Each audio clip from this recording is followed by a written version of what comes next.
महापालिकेत अनेक वर्ष सेनेचा एकही उमेदवार नव्हता. युवराज बावडेकर आणि सागर वनखंडे या दोघांच्या माध्यमातून शिवसेनेचा महापालिकेत प्रवेश झाला.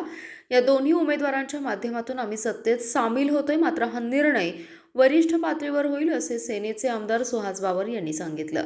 भाजपचा बालेकिल्ला मानल्या जाणाऱ्या गाव भागातील प्रभाग 14 मध्ये भाजपला 3 जागा मिळाल्या, मात्र पृथ्वीराज पवार आणि गौतम पवार यांच्या खंदा समर्थकाला पराभव स्वीकारावा लागला. या ठिकाणी शिवसेना शिंदे पक्षातून युवराज बावडेकर यांचा विजय झाला. त्यांनी भाजपचे साळुंखे यांचा पराभव केलाय. विजयाचा जल्लोष सुरू असताना शिवसेनेचे निवडणूक प्रमुख आमदार सुहास बाबर यांनी बावडेकर यांची भेट घेत त्यांचा सत्कार केलाय. यावेळी बोलताना सुहास बाबर म्हणाले, महापालिका निवडणुकीत अत्यंत कमी वेळेत मतदारांनी शिवसेनेवर विश्वास ठेवलाय, त्याबद्दल सांगलीकरांचे मनापासून आभार मानतो.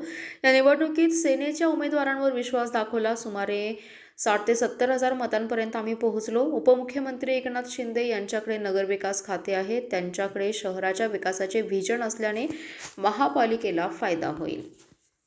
शिवसेनेचं हे यश आहे पश्चिम महाराष्ट्र पहिलंच, काय सांगा?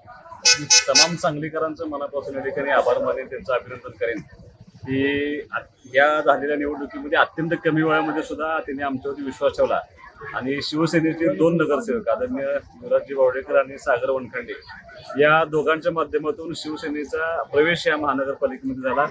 जो विश्वास या सांगलीतल्या लोकांनी दाखवला आहे, जवळपास 60 ते 70 हजार मतांपर्यंत आम्ही पोहोचलोय.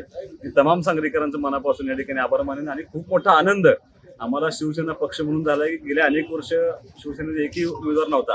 आता आम्ही ह्या दोघांच्या माध्यमातून सत्तेमध्ये आम्ही सामील होतो आणि खूप मोठी संधी या दोघांच्या माध्यमातून या शहराच्या विकासासाठी आम्ही उपलब्ध करून देऊ. काय सांगा?